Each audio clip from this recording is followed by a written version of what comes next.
Mateus capítulo 13, versículos 24 ao 30. Vamos abrir nossas Bíblias no livro de Mateus. Adorei quando a Bíblia falou assim, o texto sagrado, maravilhoso. Vamos abrir o texto sagrado em Mateus capítulo 13, versículos 24 ao 30. Este texto é um texto muito conhecido. Todo mundo conhece a parábola do joio e do trigo. Quem frequenta minimamente a escola dominical já estudou. Quem escuta pregações já ouviu. Porque é uma parábola muito forte e é de conhecimento de todos. Só que tem coisas aqui que ainda nos trazem dúvida, como o próprio pastor Pedro falou aqui. Tenho dúvida, será? Então, eu creio que o Espírito Santo de Deus hoje vai falar muito com a igreja, assim como falou comigo. Mateus capítulo 13, versículos 24 ao 30. Eu vou ler o versículo, acho que enxerga. Propõe-lhes outra parábola, dizendo: o reino dos céus é semelhante ao homem que semeia a boa semente no seu campo. Mas, dormindo os homens, veio seu inimigo e semeou. Eu vou ler meu texto aqui também, cara. E semeou o joio no meio do trigo e retirou-se. E quando a erva cresceu, produziu fruto, apareceu também o joio. Então, vindo os servos, o dono da casa lhe disseram: Senhor, não semeaste boa semente no teu campo? De onde vem, pois, o joio? Ele, porém, lhes respondeu: o inimigo fez isso. Mas os servos lhe perguntaram: queres que vamos e arranquemos o joio? Não, replicou ele, para que ao separar o joio não arranqueis também com ele o trigo. Deixai-os crescer juntos até a colheita, e no tempo da colheita direi aos ceifeiros: ajuntai primeiro o joio, atai-o em feixes para ser queimado, mas o trigo recolhei-o no meu celeiro. Glória a Deus. Glória a Deus.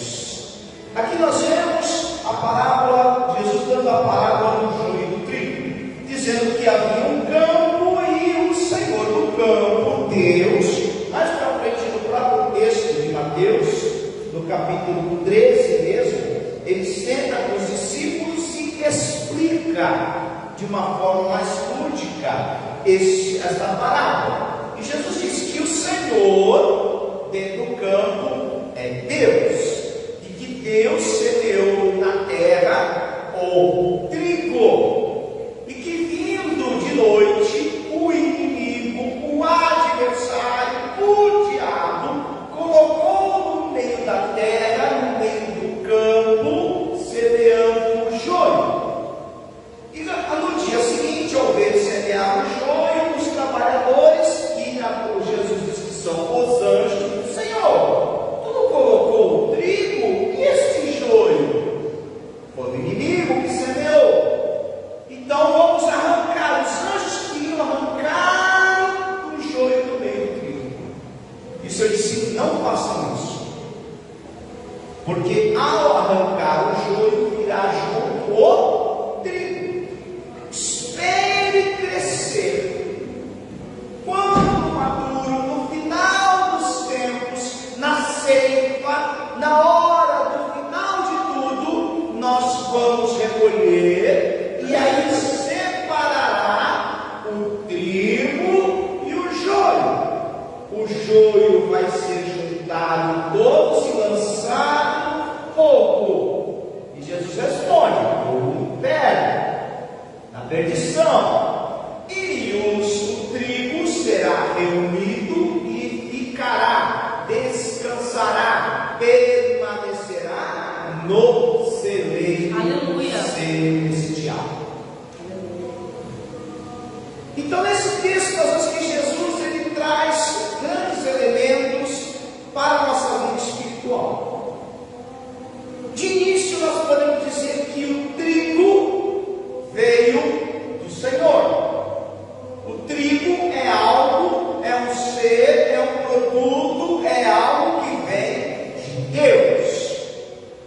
se nós observarmos lá em Gênesis, tudo que Deus fez na sua criação, nos 6 primeiros dias, quando chegou o primeiro dia, Deus no final do dia disse que tudo era bom. No outro dia ele foi lá, fez as plantas, as aves, e Deus viu que era bom. No outro dia fez os répteis, animais, e Deus viu que era bom. Então tudo que Deus produz, tudo que Deus faz, ele é bom.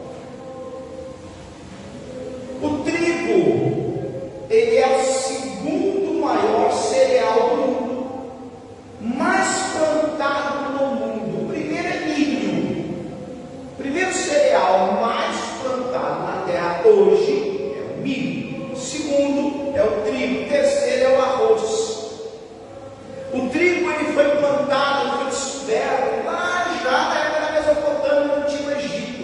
É um alimento muito antigo e já usado desde aquela época. Então o trigo é o que sempre alimentou toda a humanidade. E foi por causa da plantação do trigo, do domínio do ser humano do trigo, que a sociedade se desenvolveu. Deixou de ser caçador para se tornar agricultor. A primeira agricultura foi de trigo. E esse trigo é o que sustentou e sustenta até hoje a humanidade. Que interessante que o trigo ele tem um elemento fundamental que se diferencia do joio. O trigo possui muitas sementes. A semente do trigo é tão pesada que quando ela cresce, ela amadurece, ela se enverga, ela se curva. Isso representa que todo aquele que é trigo se curva perante o Senhor, obedece à palavra do Senhor. Então, o trigo verdadeiro, aquele que é trigo, ele é obediente ao Senhor. Ele ouve a palavra e obedece. Se Deus fala, congrega, ele vai congregar. Se ele fala, louve, ele vai louvar. Se ele fala, ame, ele vai amar. O trigo verdadeiro, ele não oferece resistência às coisas de Deus, porque quanto mais amadurecido ele é, mais ele se curva ao Senhor. Aleluia. Por isso que o trigo representa aquele que é levado pelo Senhor, aquele que é plantado pelo Senhor, aquele que está na igreja com o propósito verdadeiro de adorar ao Senhor. Então você já começa a se analisar. Eu obedeço a palavra do Senhor? Eu estou sempre nos cultos? Eu estou sempre orando? Estou buscando obediência ao Senhor? Quando o Senhor fala, eu me curvo perante as suas ordens ou questiono? Trigo verdadeiro é aquele que quanto mais maduro é, mais se curva ao Senhor. E o trigo, quanto mais se curva, mais fértil ele é, mais semente ele produz. E a Bíblia diz que pelos frutos conhecemos a árvore.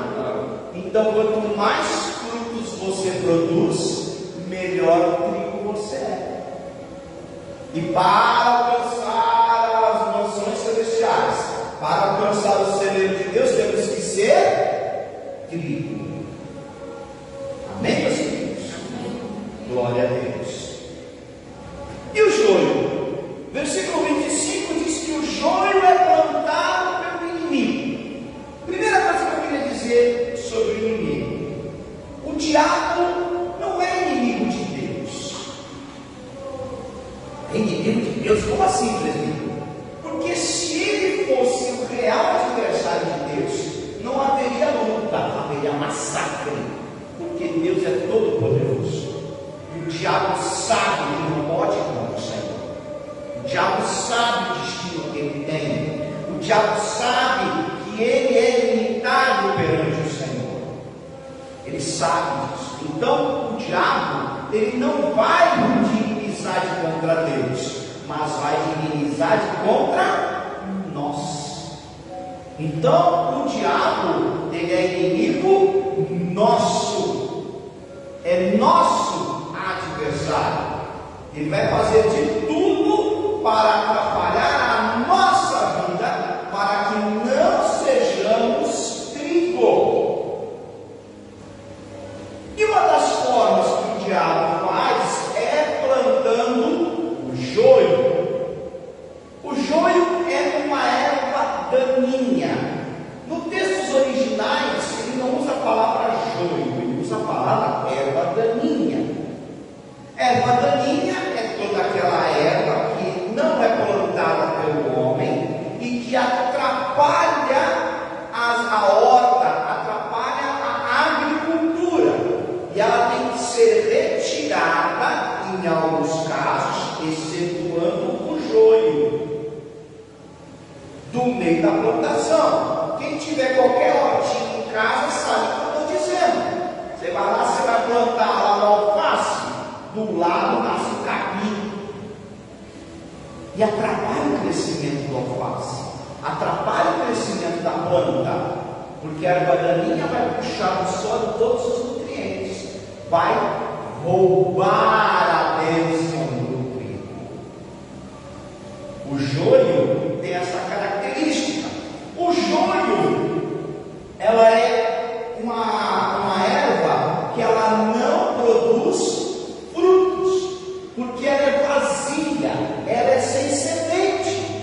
Então, o joio semeado pelo maligno é aquele que não produz frutos, é estéril. E a diferença entre o joio e o trigo é que quando o joio amadurece, ele não se curva, ele não obedece. Então, o joio é aquela pessoa que está na igreja, que está na escola, que está no trabalho, que está em qualquer lugar. Não é só no ambiente de igreja, no ambiente de comunidade, seja qual ela for. É aquele que nunca se curva, é aquele que nunca obedece, é aquele que tem dura serviço e na cabeça. Eu não concordo, não é assim, não vou fazer. Isso é o joio. E é interessante que, como não há frutos, não há sementes, o que se instala no meio do joio? Fungos. Isso é científico, isso é botânica. Existem fungos que habitam no joio. Então, se você pegar uma raiz do joio e tentar triturar para fazer farinha, você acaba trazendo para você veneno. O joio envenena, enquanto o trigo alimenta, o joio envenena. É aquele tipo de pessoa que está perto de você e só está te envenenando. Fala mal de uma pessoa, fala mal da outra, fala mal do pastor, fala mal da igreja. Isso é joio. E eu digo que joio, ele tem um propósito egoísta e gosta de causar problemas para o trigo. O joio quer ocupar o lugar do trigo. Quando Jesus usou metáfora do joio do trigo, Jesus foi maravilhosamente excelente. Jesus ele foi perfeito na sua metáfora, na sua parábola, porque realmente o joio e o trigo disputam pelo mesmo campo, disputam pelo mesmo espaço. Só que um foi colocado, um é regido por Deus e o outro regido pelo inimigo. Então significa que o joio é um endemoniado? Não necessariamente. Não necessariamente.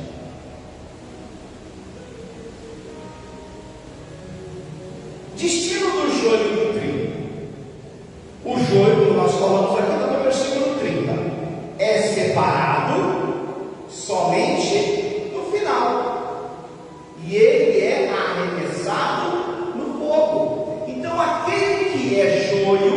permanece como joio, perde tempo dentro da igreja. Ah, por que Deus não tira o joio? O joio, meu querido, está ali para justamente perder o seu próprio tempo. Enquanto o trigo está seguindo certinho diante do Senhor. E o destino do trigo é inferno. É chegar, bater na porta: Jesus, filho da igreja, qual é o teu nome? Fiz tanta coisa sobre a alma. Aparta-te de mim, o joio, porque eu não te conheço, o joio. Que tristeza. Enquanto o trigo, venha bem-vindo de meu Pai, porque estes obedeceram e ouviram a voz do Cordeiro de Deus.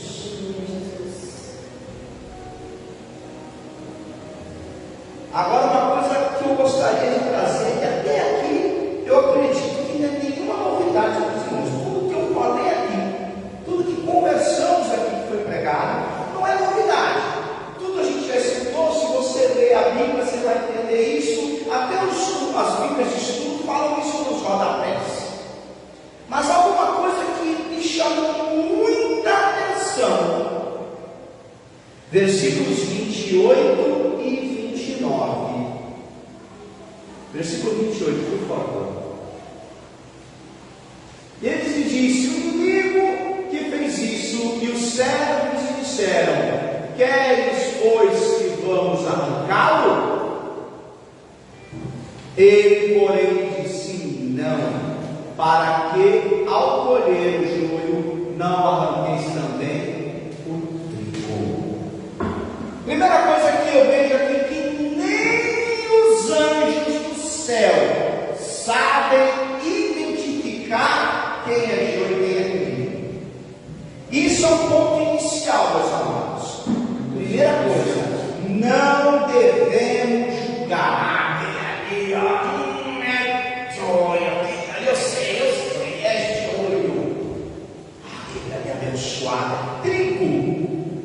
Se nem os anjos puderam julgar, se nem os anjos puderam dizer quem é quem somos nós a julgar quem é joio e quem é trigo? Porque existe uma lei espiritual muito grande nesse texto. A gente sempre prega: olha, cuidado com o joio semeado pelo diabo que vem da igreja. E o que a gente faz? Julgamos, separamos e afastamos essas pessoas do meio de nós. Só que em nenhum momento o Senhor Jesus diz que não há esperança para o joio. Pelo contrário, existe esperança para o joio. Ainda existe esperança. Enquanto não chegar o fim dos tempos, aquele que pensa ser joio pode se transformar em trigo. E quantas almas nós já chutamos para fora da igreja porque julgamos serem joio? Até deve até ser, poderia até ser, ter até aparência, mas não nos demos o trabalho missionário de trabalhar a vida deste joio para que ele se tornasse trigo. E a Bíblia diz que se arrancar o joio muito novo, é capaz de arrancar o trigo junto. Por quê? Porque tem muitas pessoas que são joio, não sabem que são joio, mas com orientação, com evangelismo, com estudo da palavra e muita oração, há esperança para ele. 1 João capítulo 3, versículo 8. 1 João 3 e 8.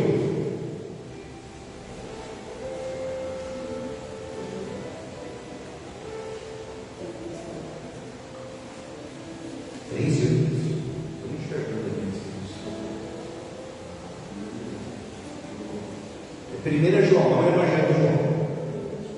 1 João, primeira epístola, do Evangelho. Amém.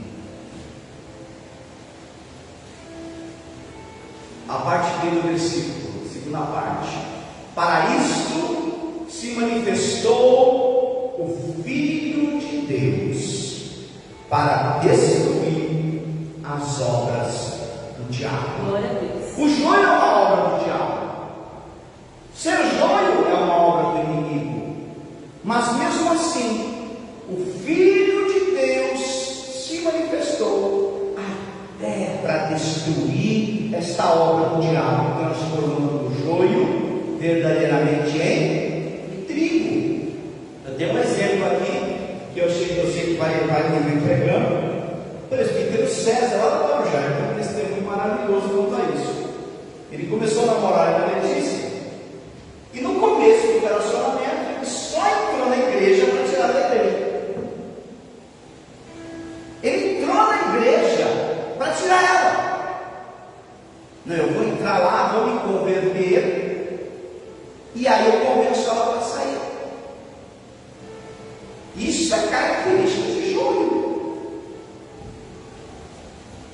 Mas a misericórdia e a graça de Deus foi tão gigantesca que hoje ele é presbítero da igreja do Guarujá, inclusive recentemente ele foi nomeado de casal do grupo de casais da região. Ele é um dos representantes do grupo do Ministério de Casais da região.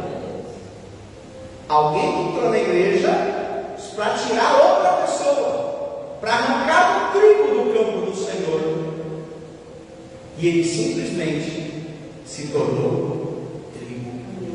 Quem conhece com profundidade, você sabe que é uma pessoa irrepreensível, um homem de Deus, abençoado. Mas, inicialmente, no seu coração, entrar na igreja para tirar uma alma lá de dentro. Além de ele não conseguir, se converteu, está firme na igreja e passou por grandes problemas. A ponto do pai chegar para ele, a mãe não vai mais passar a roupa dele e fazer comida para ele, para ver se ele desistia de ir para a igreja. Mas nem isso tirou o Senhor do coração dele. E hoje ele é um homem abençoado. Para isto se manifestou o Filho de Deus, para destruir as obras do diabo. Portanto, não é uma condição permanente. Há esperança. Lucas capítulo 19, versículo 10. Lucas capítulo 19, nós vemos a história de Zaqueu. Zaqueu era um publicano. Zaqueu era um cobrador de impostos da cidade de Jericó. E lá ele realmente cobrava a mais. E quando ele estava lá, ele ouviu falar de Jesus e ele queria ver esse Jesus. Quando Jesus passou por ele, olhou de cima da água e falou: olha, convém eu passar em sua casa. Zaqueu desceu, Jesus pousou na casa dele, e Jesus transformou a vida de Zaqueu de tal maneira que ele disse: se eu roubei alguém, vou devolver quadruplicadamente, e tudo que eu tenho, metade vou doar aos pobres e aos necessitados. Aí Jesus responde em Lucas 19 e 10: porque o Filho do Homem veio buscar e salvar o que estava perdido. Amém. Glória a Deus. Então, meus queridos, não escureça, não julgue.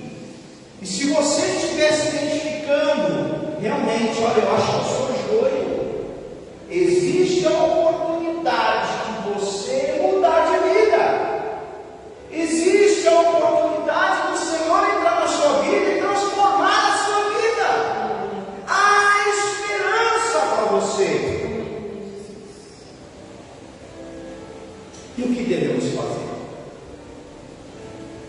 nós devemos, em primeiro lugar, se converter.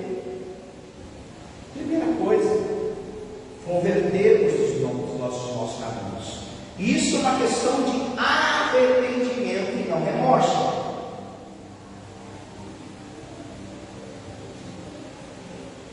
Quando nós vemos a palavra falar sobre arrependimento, existem dois sentimentos que a gente confunde muito.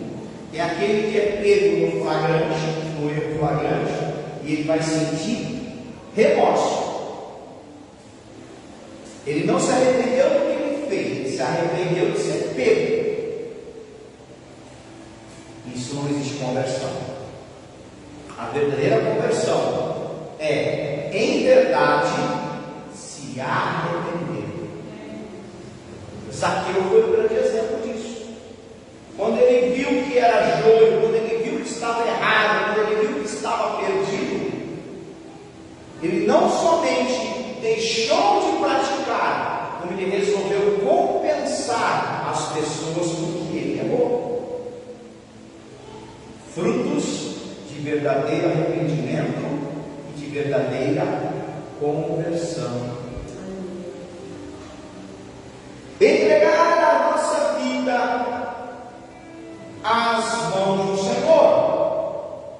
Precisamos entregar tudo. Não tem aquele louvor? Tudo entregarei. Entregar tudo ao altar do Senhor. Tem outro hino da água aqui, em fervente oração. Quando perante o Senhor estiver, Ele aleluia, só então há de ver que o Senhor vem quando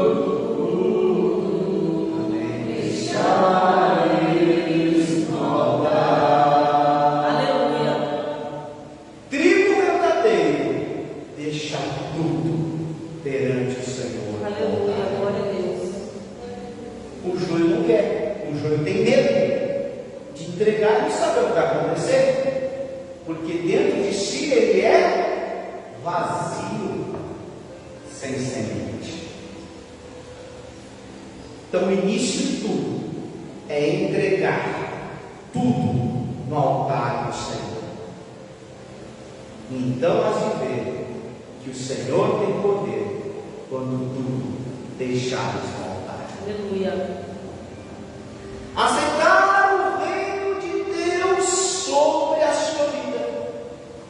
Aceitar o reino de Deus é aceitar que a tua vida vai ser comandada pelo Senhor. Um trigo verdadeiro aceita que a sua vida seja comandada pelo Senhor. O que isso quer dizer? O que é que o Senhor quer para a sua vida? Nem sempre o nosso desejo, a nossa vontade é a mesma que a vontade de Deus. É renunciar à nossa própria vontade para fazer e viver a vontade de Deus. Aí isso se torna, deixa de ser joio para virar trigo. E por último, confessar com a boca crendo e com o coração confirmando que o Senhor Jesus é nosso suficiente Salvador. Amém. Aleluia. E nesse momento, teremos a nossa conversão e saberemos que o Senhor Jesus se manifestou para destruir as obras do diabo. Vamos ficar de pé em nome de Jesus.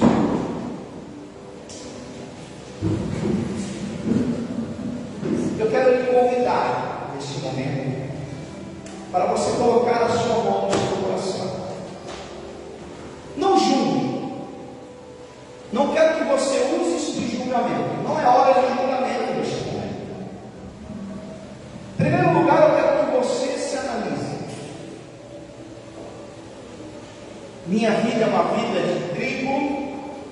ou uma vida de joio? Vou dizer, estou endemoniado? Não. Você só precisa seguir ao Senhor. E você vai orar por você mesmo, clamando ao Senhor, para que a tua vida dê frutos, para que você se curve ao Senhor. Você vai confessar. Serão 2 orações hoje. 2. Eu quero que você ore nesse momento, dizendo: Senhor, eu me curvo aos teus pés. Eu renuncio a minha vontade para ter a tua vontade sobre a minha vida. E neste momento, faz o instrumento teu. Faz-me dar frutos. Faz-me curvar ante a ti. Eu quero que você ore. Vou convidar o pastor para fazer essa oração. Aleluia. A primeira oração. Vem cá, pastor. Aleluia. Orando com o povo aqui. Eu quero que você, nesse momento, você vai fazer essa oração. É uma oração de confissão. É você reatar, é você fazer uma nova aliança, renovar os teus votos, renovar a tua conversão ao Senhor. Se você estiver ouvindo, estiver também nas redes sociais, neste culto, faça isso na sua casa. Aproveite este momento de você com o Senhor, fazer a tua aliança, reforçar a tua aliança, em nome de Jesus. Pastor. Pai querido, nós estamos diante da tua presença, diante da tua palavra foi dita, foi posta diante de nós e alcançando os nossos corações. Queremos reconhecer de ti, diante de ti, o quanto somos dependentes de ti, Senhor, e carentes de ti. Queremos reconhecer que precisamos que essa boa semente do verdadeiro trigo tome conta do nosso coração. E pedir a Ti, ó Deus, reconhecendo que há ervas daninhas tentando tomar conta do nosso coração, que elas sejam tiradas pelo Senhor, de dentro de nós. Queremos renovar a nossa aliança contigo, renovar o nosso fervor, renovar o nosso primeiro amor, voltar ao primeiro amor, as primeiras coisas, as primeiras obras, aquela alegria contagiante que entrou no nosso coração quando tivemos a primeira experiência de te conhecer e de te aceitar como Senhor. Pai Santo, renova em nós a alegria da salvação. Algo novo aconteça no nosso coração, na nossa vida. Pai, não permita que fiquemos distanciados ou fiquemos perto, no sentido que foi pregado aqui, que o joio não se curva, mas como trigo, nos curvemos agora diante de ti, e que o Senhor faça novas todas as coisas da nossa vida. Visita-nos, alcança-nos com tua misericórdia, com tua graça, de sorte que não haja nenhum empecilho na nossa vida, para que do alto sejamos revestidos de damos testemunhas autênticas da salvação que há em Cristo, do teu amor para com nossas vidas. Em nome de Jesus. Amém. Glória a Deus.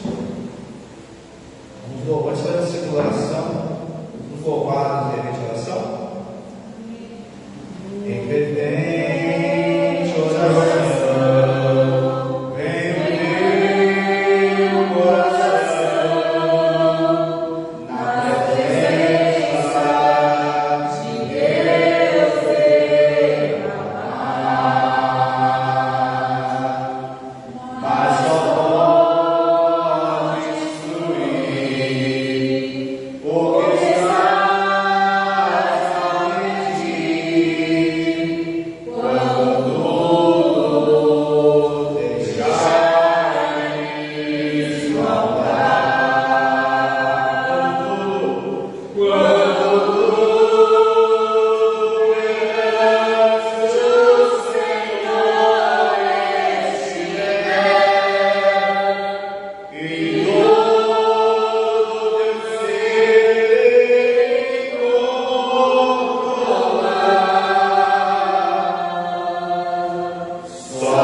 Continue, Senhor, para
cheia de frutos, em nome de Jesus. E permita o Espírito Santo de Deus te usar.